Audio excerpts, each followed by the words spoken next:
Hello po, good morning. Good day sa mga idol kong mga baser. Ay, salamat.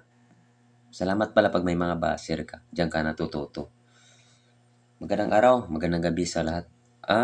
Mga idol, meron po tayo ngayong pag-usapan. Yung about sa ano ba, kung may knowledge kayo sa local absentee voting. Di ba mayroon tayong yung sa ibang bansa, absentee voting din yon sa mga abroad.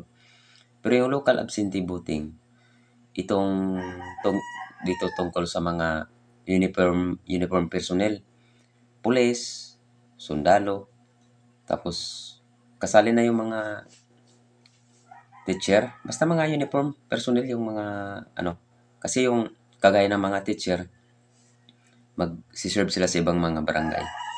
Pwede silang mag-apply ng local absentee voting, mga reporter, ganon. Pero ang pinakakaramihan dyan, mga uniform personnel talaga. Police, sundalo, yung lahat ng mga uniform personnel. Kung napansin ninyo, ang resulta sa nakaraang halalan, kung ano, kung ilan, kung sino ang nangungunang mga, kasi ang bubutuhin nila doon, party list lang at saka, senador. Yun lang ang ano, no. Hindi ko lang alam kung buboto sila sa ibaba. Basta yung kung pagkalam ko, pag sinasabing absentee voting, party list at saka senador lang. Ito po ang nangyari, ang resulta, mga idol. Doon sa lumabas na resulta, siguro, pag sinabi mo na mga military or police, walang iba ang amo mo dyan. Ang amo nila, kundi si yung presidente sa Pilipinas. Kasi siya yung pinaka commander-in-chief sa buong sandatahang lakas ng bayan ng Pilipinas. Dito, doon mo malalaman. Totoo pala yung mga napanood natin sa TV na may mga pulis na nagko-comment, nagbablog, pero ang problema dahil nag-vlog siya, mayroon sa sinumpaan nilang katungkulan. Tinanggal sa pwesto, hindi na pwesto, sinibak sa katungkulan, hindi na pulis ngayon, sibilyan na. Kaya pala ganun ang nangyari. Kasi, kung basihan ninyo yung resulta sa senador, number 1 talaga doon. Halos nakakuha ng boto doon, puro PDP laban. Number 1, Bongo, Bato de la Rosa, si JB Hinlo, Marcoleta, Lambino, Vic Rodriguez, Lito Lapid, si Philip Salvador. Lahat halos na PDP laban na doon. Ang pumasok lang doon na hindi PDP laban.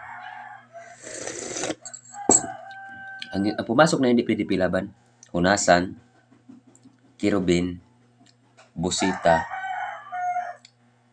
sino pa yung isang sundalo pa.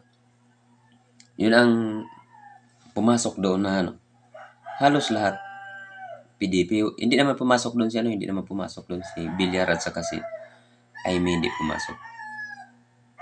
Iba yung pattern na pumasok doon. Halos PDP laban. 8 PDP laban ang nandoon.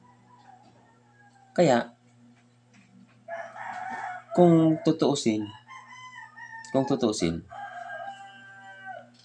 yung mga sundalo at saka mga pulis, hindi sila sumunod sa utos ng kanilang commander-in-chief na yung kanilang alyansa bubutuhin.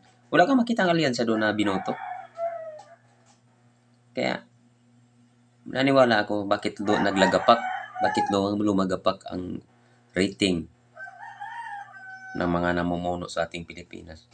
Doon pa lang, wala lang boses ang mga kapulisan na magsalita, wala silang rights na magsalita kasi tatanggalin sila sa pwesto, tanggalin sila sa katungkulan.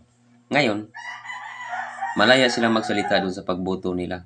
Doon sa pagboto nila, kita mo doon kung ano nangyari. Nirespeto ba nila ang kanilang Wala. Kasi ang binoto talaga nila, yung gusto nila. Kaya mga idol, isip-isip, di ba? Nabudol talaga ako. Bumoto ako sa in-endorse noon ni Pangulong Duterte. Binoto ko yun lahat. Presidente at saka Vice President. Ano nangyari? Nagsisisi ako, sinasabihan ako ng kapitbahay ko, ano na nangyari sa presidente mo? Hindi na ako nagsasalita. Kasi kasalanan ko yun. Pero wala, nabudol tayo eh. Ngayon, yung boto ng mga kapulisan, mga sundalon, nagsasalita sila na nabudol din sila tulad ko. Nakaka-discourage. Pero wala tayong magagawa. Antayin na natin matapos ang termino. Pagkatapos saka na tayo magdesisyon muli kung sino ang ilagay natin. Sana ilagay natin sa pwesto sa sunod, hindi na pangbubudol.